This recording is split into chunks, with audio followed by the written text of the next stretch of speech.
Hi friends, welcome to Kulathur cooking. நம்ம இன்னைக்கு சட்டுன்னு செய்யக்கூடிய ஒரு ஈவினிங் ஸ்நாக்ஸ் தாங்க செய்ய போறோம். அதுவும் ஸ்வீட் கார்னை வச்சு ரொம்பவே ஈஸியா 10 நிமிஷம் இந்த ஸ்நாக்ஸை நம்ம செஞ்சிடலாம். ஸ்கூல் விட்டு வர பசங்களுக்கு இந்த மாதிரி நம்ம ஸ்நாக்ஸ் செஞ்சு கொடுத்தோம்னா ரொம்ப குஷி ஆயிடுவாங்க. குட்டீஸ்க்குலாம் ரொம்பவே இந்த ஸ்நாக்ஸ் பிடிக்கும். இது எப்படி செய்யறதுன்னு பாக்குறதுக்கு முன்னாடி நீங்க ஃபர்ஸ்ட் டைம் நம்ம சேனல் பாக்குறவங்க தான் சேனலை சப்ஸ்கிரைப் பண்ணிக்கோங்க. வாங்க நம்ம செய்ய ஆரம்பிச்சிடலாம். ஃபர்ஸ்ட் நம்ம இந்த ஸ்நாக்ஸ் செய்யறதுக்கு ஒரு ஃப்ரை பேன்ல 2 டேபிள் ஸ்பூன் பட்டர் ஆட் பண்ணிக்கோங்க.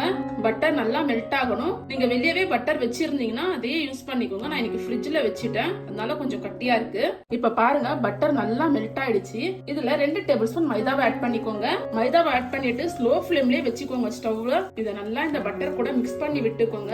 இந்த கலர் கொஞ்சம் சேஞ்ச் ஆகி வரணும். நான் காமிக்கிறேன் பாருங்க. இந்த மாதிரி உங்களுக்கு கலர் சேஞ்ச் ஆகி வர 2ல இருந்து 3 நிமிஷம் தாங்க ஆகும். ஏன்னா பட்டர் ரொம்ப ஹீட்டா இருக்கிறதால மைதா போட்ட உடனே சட்டுன்னு இந்த பட்டர் கூட சேர்ந்து வெந்துடும் உங்களுக்கு. அதனால கைவிடாம கலந்து விட்டுட்டே இருங்க. பாருங்க, இப்ப இப்படி கலர் சேஞ்ச் ஆயிருக்குன்னு நொறையா வருது பாருங்க. மைதா நல்லா வெந்துருச்சு. இப்ப இது கூடயே 1/4 table spoon chilli flakes, 1/4 table spoon மிளகுத்தூள், 1/2 டேபிள் ஸ்பூன் நறுகான பவுடர், இது எல்லாமே சேர்த்துக்கோங்க.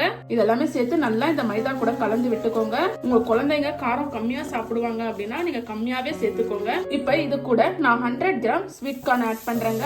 இதையும் சேர்த்து நல்லா கலந்து விட்டுக்கோங்க. ஸ்டவ் சிம்லயே வச்சுக்கோங்க, ஹை ஃபிளேம்ல வச்சிடாதீங்க. இப்ப நல்லா இந்த மாதிரி மிக்ஸ் பண்ணதுக்கு அப்புறம் இதுல ஒரு 2 டேபிள் ஸ்பூன் பால் சேர்த்துக்கோங்க. பாலையும் சேர்த்து நல்லா கலந்து விட்டுக்கோங்க. இந்த கார்ன் கூட உங்களுக்கு பால் சேர்க்க விருப்பம் இல்ல அப்படின்னா கொஞ்சமா தண்ணி சேர்த்துக்கோங்க. பாலை சேர்த்து இந்த மாதிரி நல்லா கலந்ததுக்கு அப்புறம் இதுல ஒரு கைப்பிடி அளவுக்கு இந்த மாதிரி மொசரல்லா சீஸ் ஆட் பண்ணிக்கோங்க. சீஸ் ஆட் பண்ணி நல்லா கலந்து விட்டுக்கோங்க. இதுல நாம எக்ஸ்ட்ரா எதுவுமே சால்ட் ஆட் பண்ணலைங்க. ஏன்னா பட்டர்லயும் சால்ட் இருக்கு, சீஸ்லயும் சால்ட் இருக்கு, அதனால நான் சால்ட் ஆட் பண்ணல. உங்களுக்கு வேணும்னா நீங்க சால்ட் ஆட் பண்ணிக்கோங்க. சீஸை சேர்த்து நல்லா கலந்ததுக்கு அப்புறம் ஸ்டவ் ஆஃப் பண்ணிக்கோங்க. ரொம்பவே ஈஸியான டேஸ்டியான கிரீமி ஸ்வீட் கார்ன் சூப்பரா ரெடி ஆயிடுச்சு. இதை நீங்க இந்த மாதிரி ஒரு பவுல்ல சர்வ் பண்ணிக்கோங்க.